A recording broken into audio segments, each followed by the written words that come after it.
Okay, thank you everyone for waiting. I think we've got quite a few people on board now, so we will kick off. So welcome to today's session. Promised to be very enlightening. The focus of today's discussion is on best practices for cybersecurity, specifically in the manufacturing sector. So before we start, I'll ask the panel members to quickly introduce themselves. Thomas, would you like to start? Yes, of course. Thank you, Jonathan.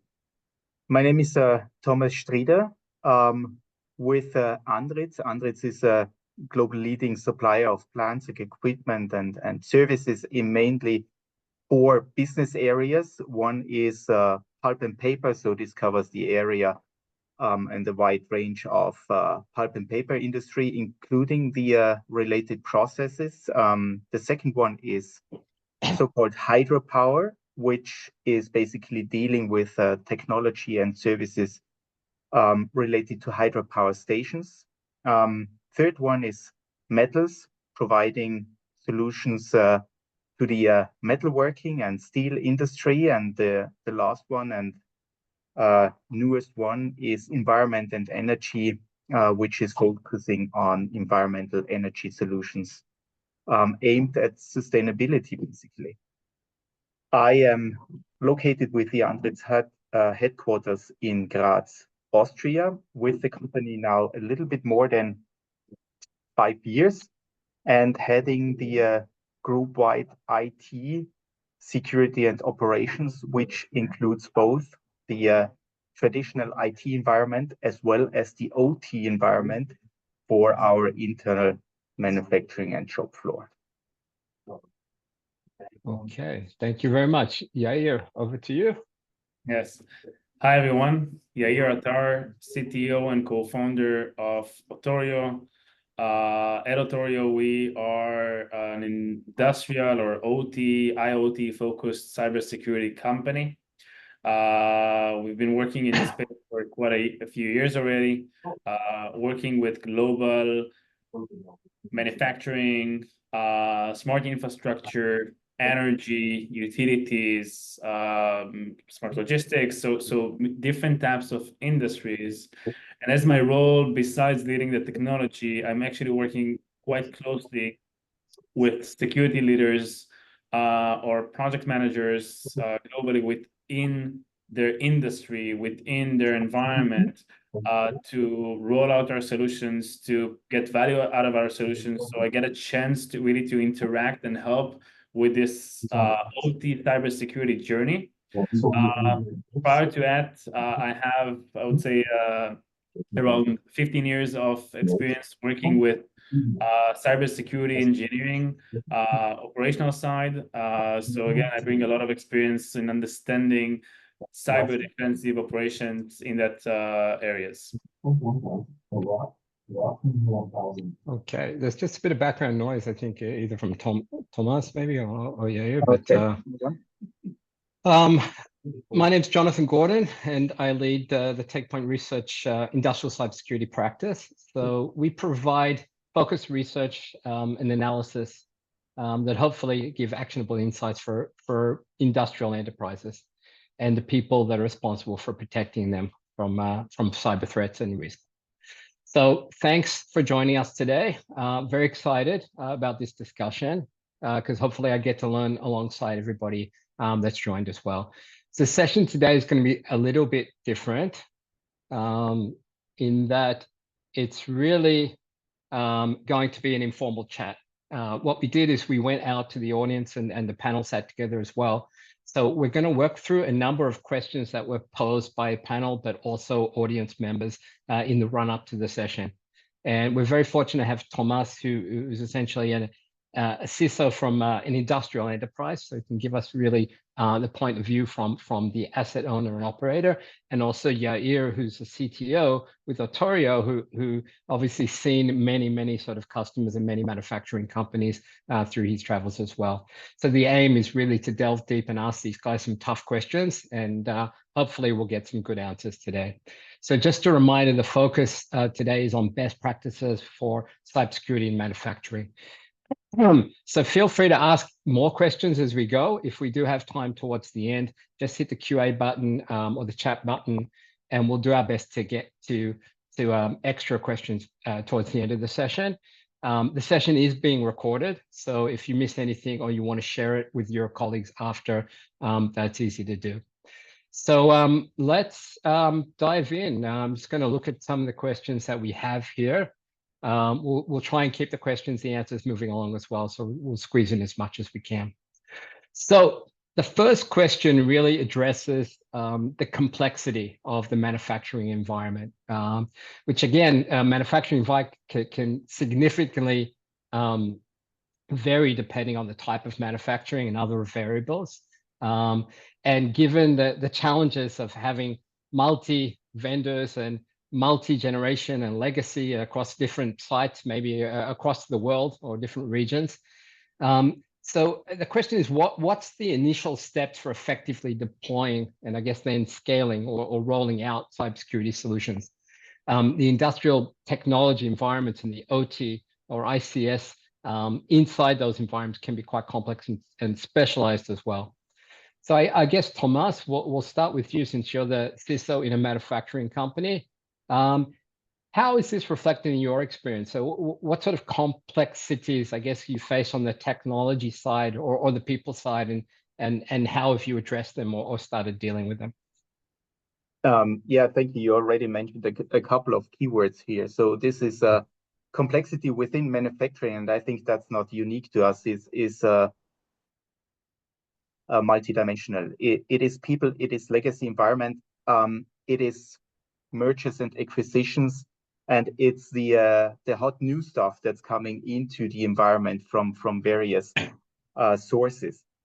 The challenge with the complexity, to me, starts with visibility. Unless you don't know what's out there, you are not in a position to really qualify what it is that you're dealing with, and therefore you can not categorize, because you need to take first steps to bring this into high-level categories, whatever you have. Might it be processes, might it be technology, might it be collaboration or even silos within the company you have, within the same site. So this is not only intra-site or between regions and countries, even within specific sites and the teams you have. This is what you need to understand as a first step. So you need to gather, let's stay with the cyber security terminology, you need to gather intelligence. What is it that you're dealing with? This is the very first step to really overcome the challenge of complexity. And then you need to define a structured approach for your very specific company, and also related to your risk profile, to slice this down step by step. So there is clearly no silver bullet that you can overcome that. It is lots of small pieces of work you need to take step by step. And the more support you get in gaining visibility, the better off you are. Mm-hmm. And I'll ask the same question to Yair. I think that, how complex do you see that there's visibility and as Thomas said, this focus on risk and understanding what's in your network, is that something that you see across your install base as well, the people that you speak to? Yeah, so I think it's even before that, we're talking about people, processes, technology. It's not just technology or not just networks and things like that, but it is also from a, cultural perspective, how you create awareness with people that are not always cybersecurity aware. So I think that those are key elements that needs to be addressed in parallel, because unfortunately it's a journey. It's not just like a clear cut. So and when talking about technology specifically, I think that, and I agree with Thomas, there are usually like very clear steps, right? First thing, gaining visibility, understanding what you have, where you have it, where you're vulnerable. By the way, a challenge to that is, how do you do it in a scalable manner? When taking, Android's example or many others that we're working with, we're not talking about one or two environments. We're talking about dozens and sometimes hundreds, different technologies, different generations. And it's not like in IT that you can start creating a standard, right? Because those assets cost a lot of money, and you're going to continue to work with what you have. So how do you do it in a scalable manner, getting this visibility? But then, by the way, the next challenge that we're seeing is, okay, now I have visibility, now what? Because it's a means to an end, because the goal is really to protect those environments and have resilient operations. So what do I do from here? How can I take decisions, insights based on the data that I have? Where should I focus? I cannot go and fix everything. So where should I focus? How can I prioritize? How can I make more cost-effective decisions? Those are the key questions, challenges we're seeing in the market, even after you go beyond visibility, where I think today the majority of the market is starting to move beyond visibility. Yeah, I agree with both of you, but with regards to visibility, it's very much table stakes. I think for most people in the industry, you need to start with visibility. People understand that. The question is, what do you do once you see the assets, the vulnerabilities, the traffic that shouldn't be there? So the visibility is really just the starting point to show you that and help you gather that intelligence that Thomas was talking about. And it's interesting, you talked about scalable, and Thomas also talked about different environments, right? Talked about mergers and acquisitions, especially if you're in a larger company, as you acquire new companies and new sites, you literally can be dragged back to the beginning because the new sites may not have visibility. And so it's not always moving forward, but sometimes it's sidestepping and then trying to get more visibility in this case, and then look at new risks, etc. So I think this will come up as we go through the questions, that the answers are not always simple, but I think the approach is what's important, understanding. You talked about people, process, technology, so that's always a good sort of focus. Let's move on to the next question, which really talks about the evolving role of the CISO. And again, we have a lot of CISOs, I think, on the session today, and probably a lot more people that have the same job but a different title. So the question is really about how is this role evolving within the industrial sort of enterprise, but specifically manufacturing, with the manufacturing and the operational side and the IT side often falling under the same hat. Again, we're not going to be able to cover everything, but you talked about people, process. So what are the best practices in sort of fostering collaboration between the operational side of the house and the enterprise side of the house, and even the cybersecurity teams and the automation teams, for example? We've definitely seen this role developing and evolving and becoming rather specialized because of the sort of complex nature in some of these environments. And Thomas, since you are a CISO in a manufacturing company, what's your sort of experience, maybe, from where you came into this role? Mm-hmm. I would like to follow up to what Yair previously said. It's about awareness. I can tell you from experience, the vast majority of the people, at least within manufacturing, they are not cybersecurity aware. So this is their history. And as a CISO or heading security responsibilities, you need to create awareness that these people start listening to you, to accept you as a partner they talk to. And this is not only true for the C-level, this is also true for the white and the blue collar on the shop floor. So the operators of the machines, who are at the end of the day at the forefront on where the risk basically is, or the threat for the company. And therefore you need to have different different phases, let's call it different phases, how you communicate and how you appear within the organization. And so has your organization to do. One significant change we did in our organization, and we started this journey. It is a journey and it is a strategic shift some 4.5 years ago. When I started with Andritz, I was in charge of IT cybersecurity. I had a comparable team that was basically able to do what's required to come out with policies, guidelines, do a little bit of operations, but it was overall very limited when it comes to the cybersecurity approach for a global company as we are.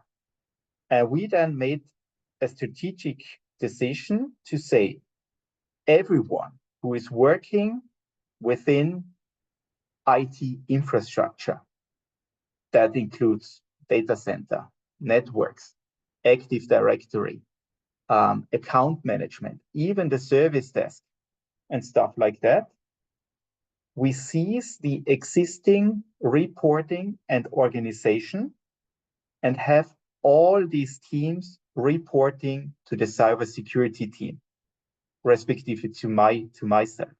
So this was, you can compare this like, I don't know, the CIO now starting to report to the CISO.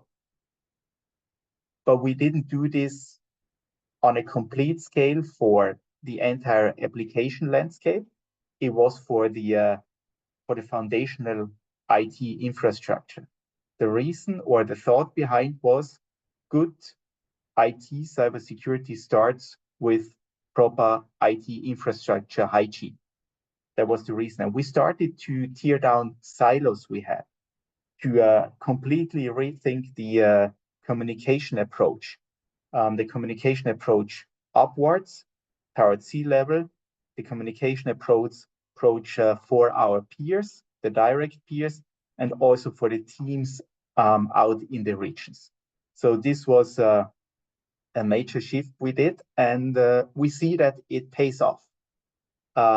We have shorter decisions, we have more consistent decisions, and I think that's the biggest achievement. We got rid of lots of organizational collaboration and communication silos. I think adding to, from my perspective, and there's no one solution fit all. At the end of the day, it really depends on the culture, the stakeholders, the awareness, the balance between headquarter, site teams, and how it all plays together. I mean, I can tell you that I had a chance of seeing different ways and different strategies, from really CISOs that took the approach of, let me say it, like building a toolbox that enables the site teams to act upon what they decide, maybe drive governance. We saw where sometimes those projects are being driven centralized. But I can tell you that, again, collaboration piece is a key here, because no matter what you decide, you're going to need to have both sides of the table, both the cybersecurity to drive, again, more awareness, more understanding, maybe prioritization, maybe guidelines, whereas the local teams at the end of the day will be the ones that needs to take actions. I mean, because I don't really see a lot of organizations that someone at the headquarters taking actions in the field that might affect operations without understanding the consequences.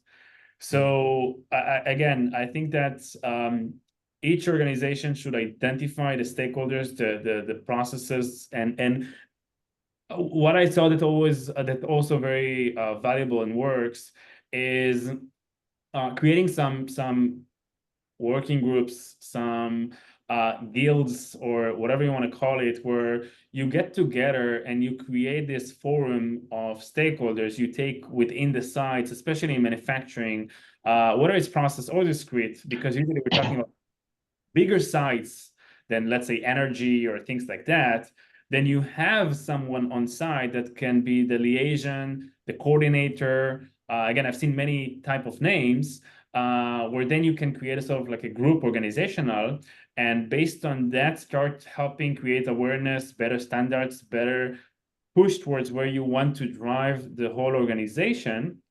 And usually what I saw that really works is don't try and fix everything all together at once. Identify whether you have specific sites where you have potential partners in this journey, more, early adopters type of things. And based on that, work with them, and others later on will follow. So identify those champions that will help you drive better awareness, and people will hopefully follow them later. And this goes perfectly along with the opening words, so that you, first of all, you need to create visibility. You need to understand what it is to identify these champions. And once you're in a position to create the critical mass, it starts developing. So that's exactly what it is. So it seems like what you're both saying is about this creating awareness is not just around the challenge or the technical challenges, but creating awareness within the organization as well. And the AO mentioned culture, and I think that's something that comes up more and more. So there's that old adage that culture trumps strategy every time, and I think that's what we're starting to see in these environments as well. And instead of having OT and IT and other people sort of facing off, the challenge is try and understand what we have in common and what sort of common goals we're working towards, creating awareness around on both sides of the fence, right, around the challenges that of securing from cyber threats, cyber physical threats, and then on the other side as well about how this sort of approach can impact the safety or uptime of systems from the operational side. And that's a good segue into the next question, which is around creating this stakeholder engagement. So you have a collaboration across different sort of silos and breaking down those silos with regards to how do we all work together, but how do you sort of sell this up to the board or the different stakeholders within the organization that can, once they come on board, can really help you back rolling out some solutions in this place to address some of these risks. So, we've seen many sort of projects fail, even where they're very technically superior sort of strategies and projects, they fail without proper buy-in, without getting the right people on board. So what are the key steps, I guess, the practical steps, insights for getting a successful buy-in, starting a successful implementation? What would you say, Thomas? What would you say your top three sort of points there? It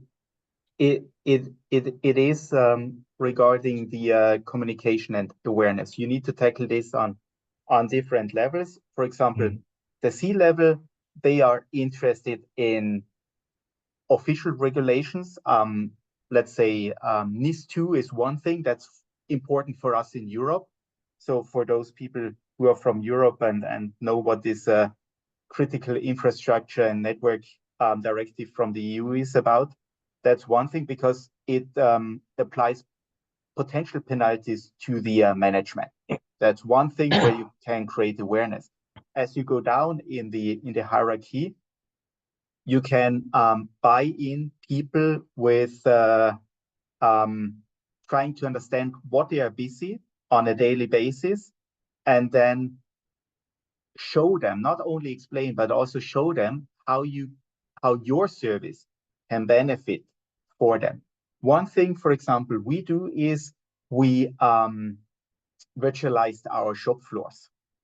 And this allows us to call up a shop floor manager basically from every region in the world and ask him to go through with us through this shop floor virtually.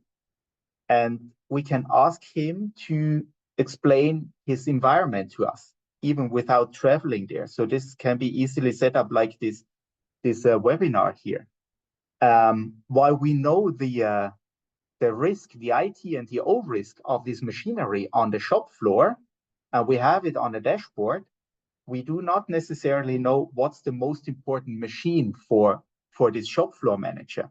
So if we have him explaining, show us your most important production piece you have on the shop floor, because for these guys, output is what counts. Then we can go back and say, okay, this is important for you. We have additional information for you how the cybersecurity risk for this specific machinery looks like.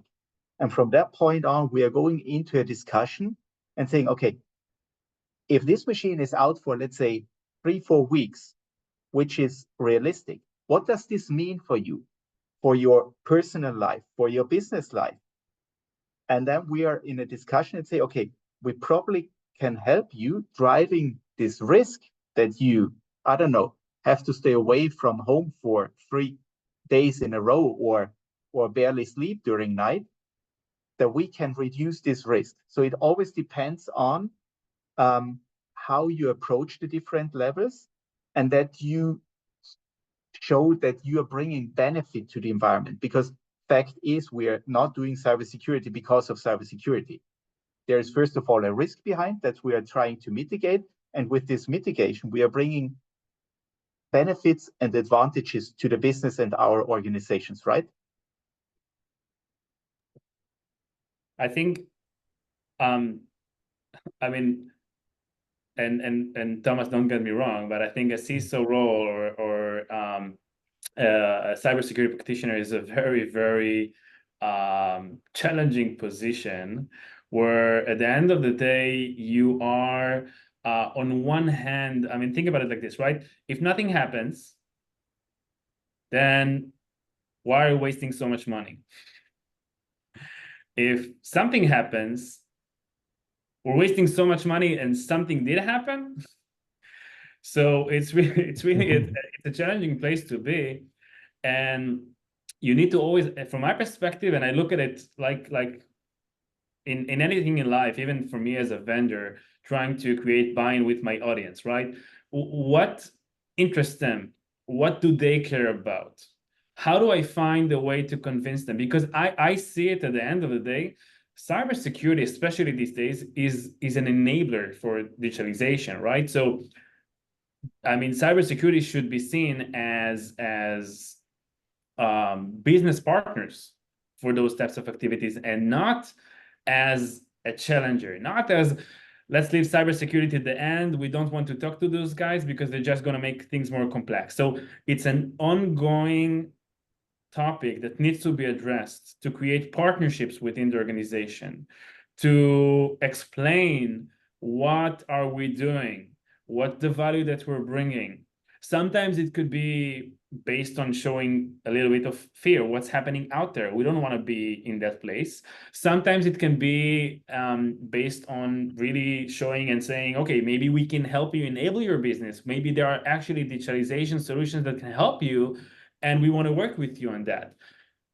I think at the end of the day, a CISO, a cybersecurity practitioner, need to identify those, the audience needs, wishes, challenges, way of thinking, and find a way to create this level of engagement, partnership, discussion level awareness based on those areas. And I will also say that, again, it's really hard to go and try and do it in a global organization to all sites. That up until recently, every site manager was the owner of his own kingdom to some extent.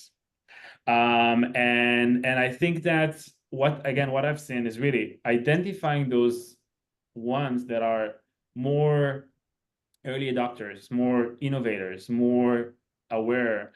Find those champions, find those partners, and then, like any technology adoption curve that we are familiar with, right? There are then others that follows because they see it works. It actually brings value.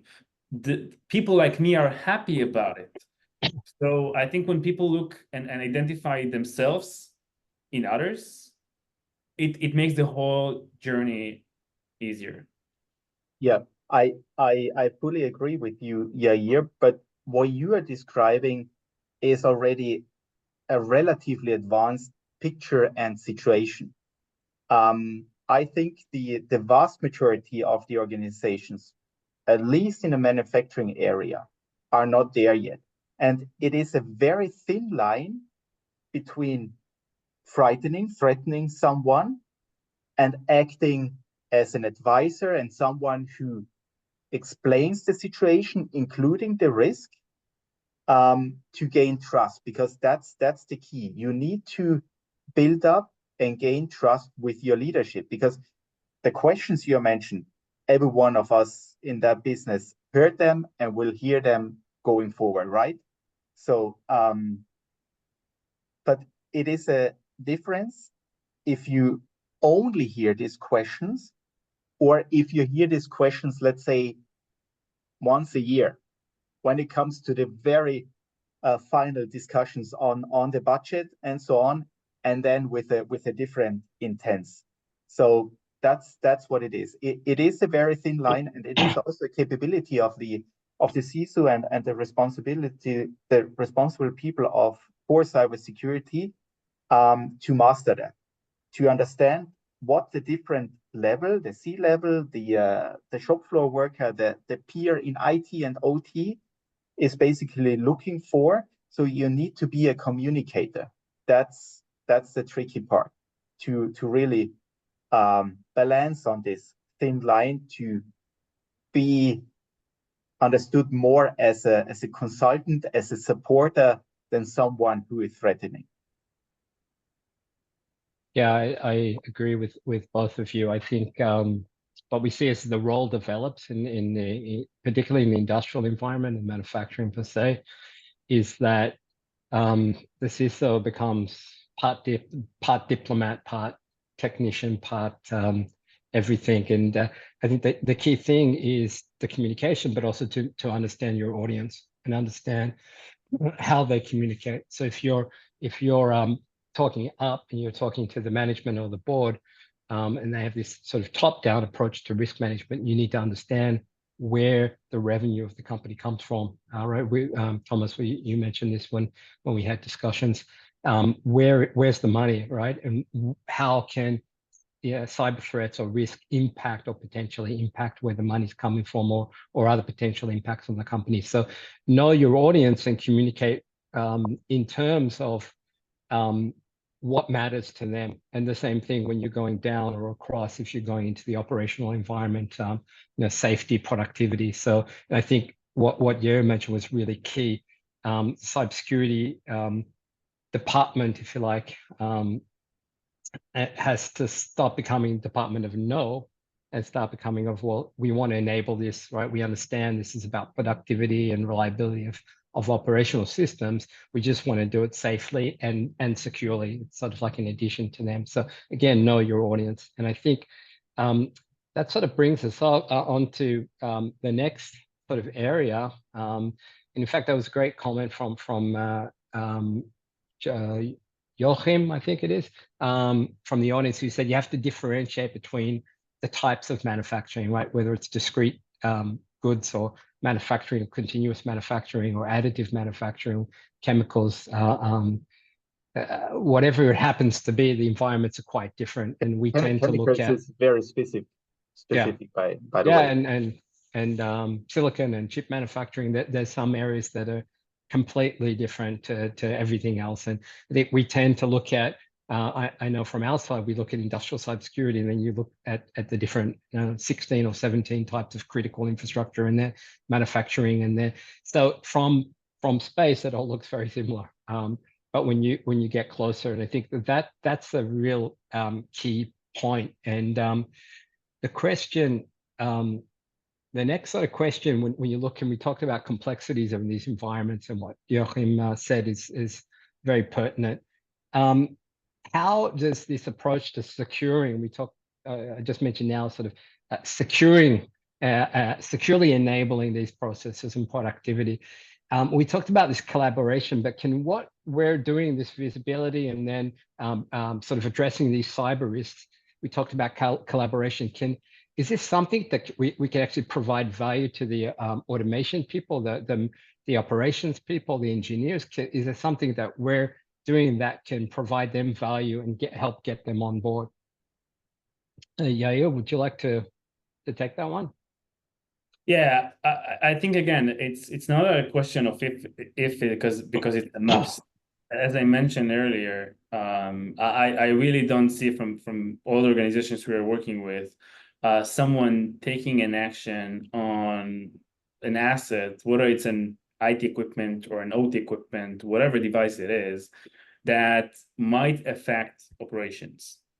You need again, and to be honest, again, I think I saw multiple type of namings for this. Like you have asset owners, and you have technical asset owners, and you have maintenance teams, and you have like different types of stakeholders within the on-site. Now, they need to work together. Now, it doesn't mean that they need to know everything. It doesn't mean that they need to have the full picture, but they need to understand, first of all, what are doing it for, right? You want them to be engaged. And I think this is where, and it also goes to the different verticals are different from one another, but operational context is key here. Meaning helping them understand, not just looking at it from, this IP address has now some issue on it, etc. This doesn't, I don't want to say Chinese, but it doesn't mean anything to them. But when you talk about whether you have, I don't know, a recovery boiler in the pulp mill that the specific safety controller on it is now having issues, this resonates much more strongly because they understand the potential impact. They understand to which processes belong. They understand where exactly it sits. This is something they are familiar with. Or whether you're talking about a controller for the oven in a paint shop in an assembly plant. So those types of things help on one hand to prioritize better because you are prioritizing based on impact analysis, but it also helps to address better awareness and to some extent align the language between IT and OT, because now they understand when they're talking about the risk, it's related to a specific business or production process that they can relate to. So again, collaboration is key. The stakeholders that understand the site, the process, again, or sometimes it could be a liaison or a coordinator that can work with them. But their feedback is needed here. And it doesn't mean, by the way, that everything needs to be fixed right now. You can still go and say, okay, I'm going to do it in the maintenance window. I'm going to do it in a window that I know that is less productivity, or maybe I can even take decisions based on compensation controls that are easier to mitigate than actually touching the asset itself. So there are multiple ways that you can work around that, take more cost-effective decisions based on the context and prioritization of the business and the impact. And these people that work in the plants or the sites, they understand risk. It's not a foreign concept. They're very familiar with risk. The question is, they don't always look at the cyber component of the risk. I think that's an important point. I'm going to flip the question around the other way and say, you talked about operational context. How much do IT and cyber teams need to know about operational technology, and in particular in the manufacturing environment, right? Do the cybersecurity people, does the CISO, does an analyst on the SOC team, do they need to understand what a PLC is, what an HMI is, what a yield accounting system or a manufacturing management system, for example, safety systems? How much do they need to understand about what's actually happening in the plant to be able to both collaborate, but to do a better job? Thomas, what's that like where you are? They need to know and to understand it at least to that level that they can speak the language of the people of the shop floor.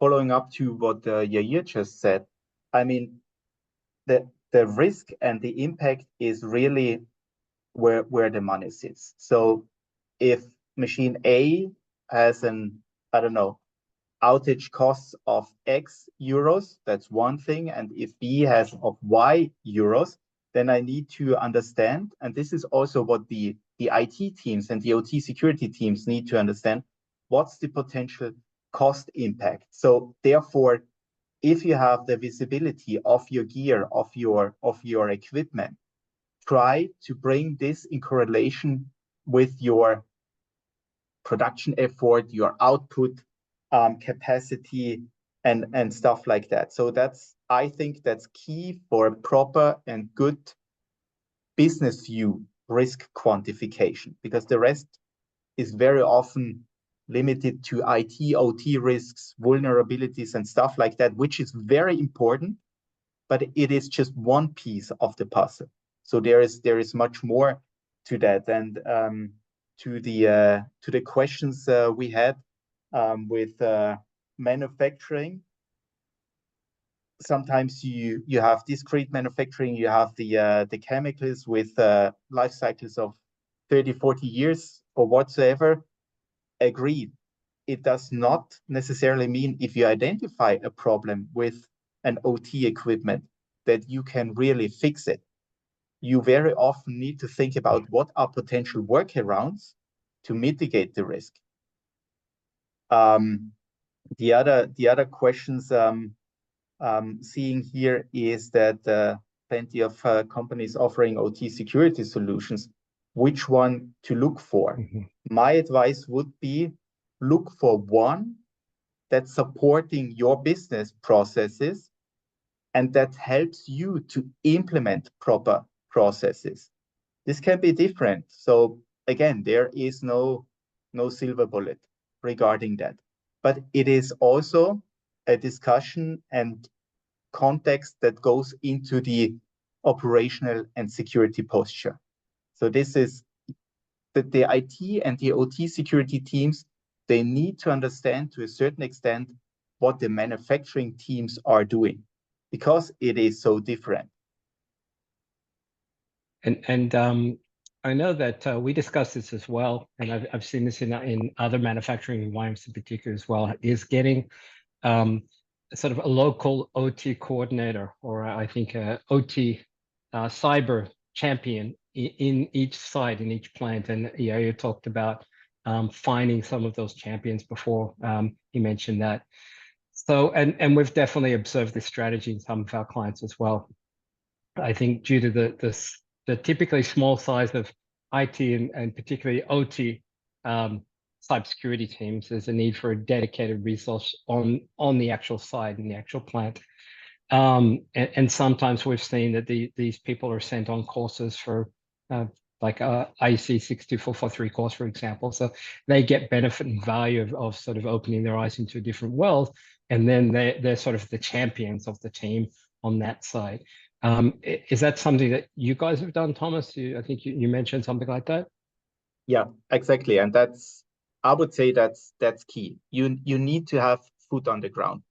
The teams are regularly, the IT and OT teams regularly not that big that they can cover every site. You need to have foot on the ground to support you, to collaborate with you, to help you translate between the different teams. I think that's absolutely key to have this organization, even if it's just a virtual organization. But the more trust you build, the more these people see the benefit in what you're doing and what you're offering, the better it works out. But I think that's at least at this point in time without any alternative. And is that something that you see across your customers as well? Yeah, definitely. And even if sometimes we don't see it, to be honest, even if they don't strategize this, and this is it just happens by itself, because reality again shows that you need someone on the ground. I mean, something happens, something looks not as it should be, something's very critical. You need to ask someone, right? I mean, you again, as we talked about, you cannot take actions remotely. So there is a need for that. And yes, we are seeing, and again, there are different names. I've seen I don't know, BISOs, business information security officers. I've seen coordinators, I've seen liaisons, I've seen you name it. And the goal would be usually what I am seeing is yes, someone that is a site local networking guy, or someone who understands to some extent the network aspects, but he's still from the site and people are familiar with him, and he knows how to grab the relevant people if needed. And sometimes if there is no such person, just identifying if there's someone that is more technology enabled, that maybe he is more interested in learning cybersecurity or technology stuff. So, and then finding this guy, by the way, it doesn't mean that he needs to fix and solve everything by himself or herself, but it really is to be able being this champion on site, that if some other stakeholders are needed, he can go and reach out to them, and he knows them and they know him. And this is where relationship and trust are starting to be built.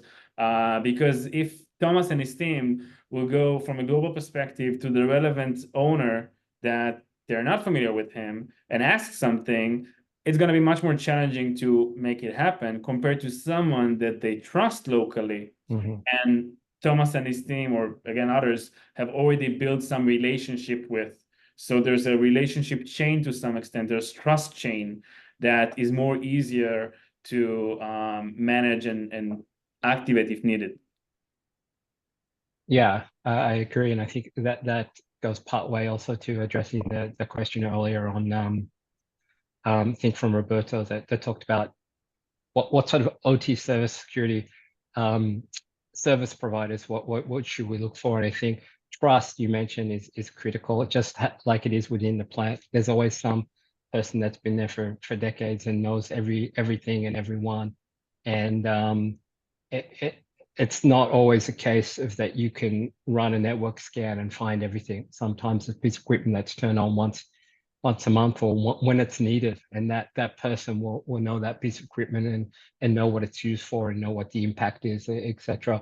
And I think if you take that concept of trust and collaboration and turn it around to the security service provider that Roberto was looking for, that's key. Someone has to come in and build trust with the organization, across the organization, whether it's internal like Thomas is doing or external from a vendor or a services company.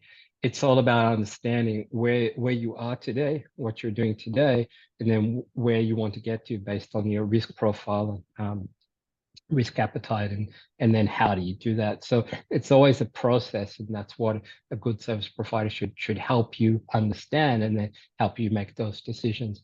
And I think we have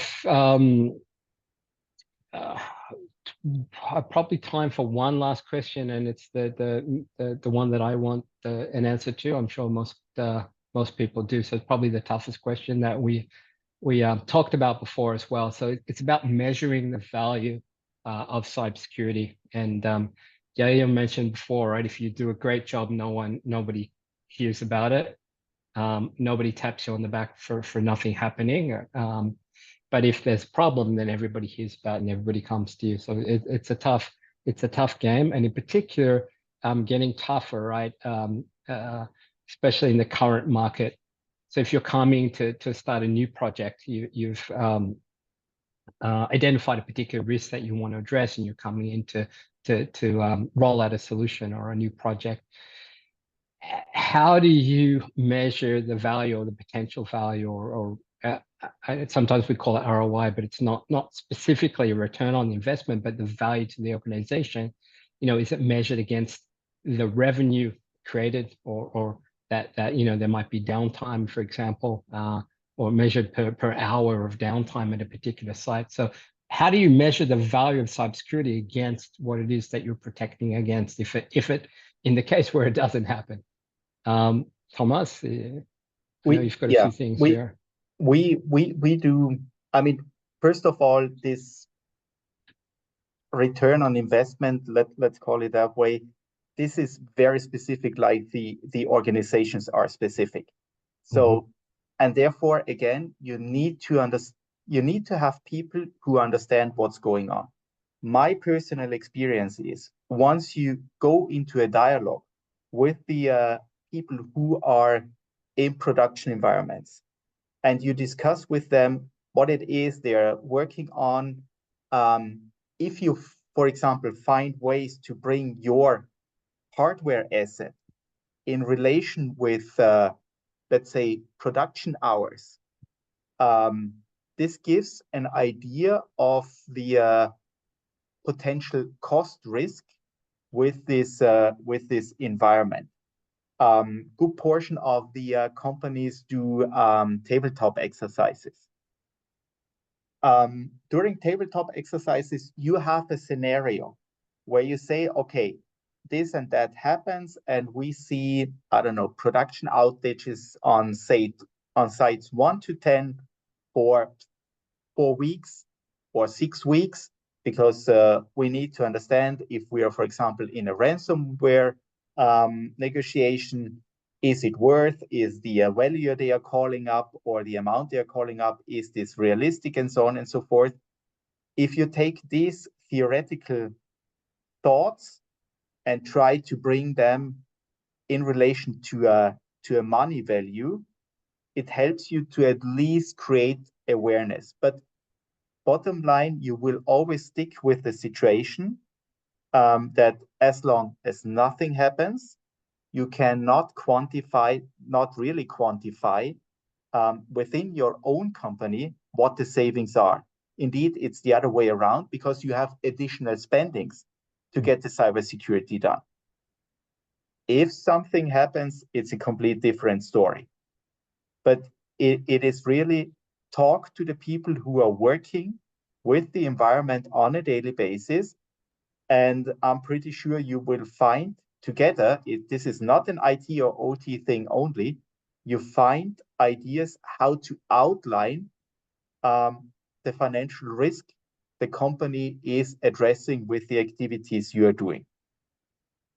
Fact is, the ultimate question will only be available once you are hit by a nasty cyber attack. That's at least my experience. Yeah, I think it's a delicate art to be able to, like any other cybersecurity investment. Some places there's bigger awareness, so maybe it's easier. Some are less. But I think it's really like an art. How do you justify? How do you help show the value to the organization?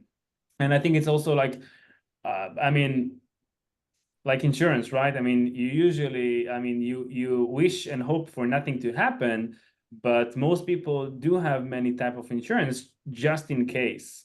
Unfortunately, by the way, we still see, I can tell you that the majority of, or not the majority, but a lot of our customers have started the journey of OT cybersecurity because something happened, because they felt, and we're talking about, I mean, I had a chance of seeing like millions of losses, or sometimes just direct competitors. So this is where it is really, really close to you, or you heard of it, and all of a sudden you understand this. And again, unfortunately, it still, I think, is a big driver. But I do think that, I mean, at the end of the day, and this is why I'm saying it's art, CISOs, cybersecurity leaders need to go to the board, to the management.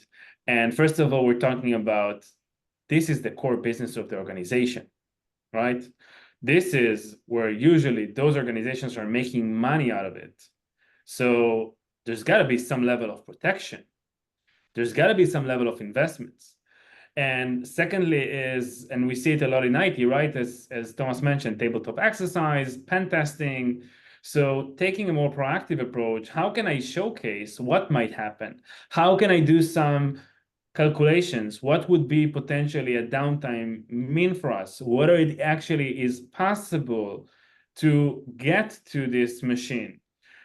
Trying to have better scenario-based, I would say, use cases to make it more tangible, to make it more realistic to non-cybersecurity experts, why we think this can happen. Again, not from a fear perspective, but to really make it something that people that don't always have the awareness will be able to understand that maybe it is a risk that they didn't take any decision. And by the way, it's at the end of the day, like any type of risk, it's a risk management topic, right? Where do I invest? Where do I take my chances? By the way, maybe I don't need to go and roll out to all of my production sites. Maybe I need to go and focus on the ones that are more critical from a business impact perspective. So there are many ways to start having this discussion and showcase value, I think. Yeah, maybe, Jonathan, if I may, last question. There's probably a practical approach to measure this for those companies who do cyber insurance. And you do it, let's say, at least for the second year. First year is probably not easy. With that, you can show a track. You have premiums, you have numbers of insurers who attend your sessions, and bottom line, you have costs for cyber insurance in year 1 and then in year 2. And if you compare this to the threat and risks increase you have, and for example, if you stay flat, you can at least reason a good portion of the investments you are doing. Yeah, I think they're all good points. I would also add that I think in many companies, if the right people sit down and think about it, including the engineers, the operations people, automation folks, there are certain outcomes that are just unacceptable, right? If certain parts of the systems go down, it can not only impact the revenue, can impact a lot of other things. So I think starting with what are the biggest, baddest things that can happen and how that can impact the company, the revenue, the reputation, etc. That's an easier place to start because they have big numbers up against them. And again, not from a fear point of view, but from a awareness point of view, these things could happen, even though the impact may be huge and the likelihood may be smaller, but they are things that can happen.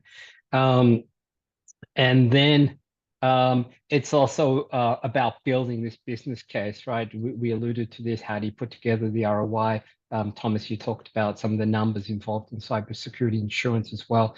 But in the end of the day, C-levels, management boards, they take decisions based on business cases that have numbers attached and value and outcomes attached. And I think one last point that I would add to what you guys said is that it's always easier to get budget the day after an attack.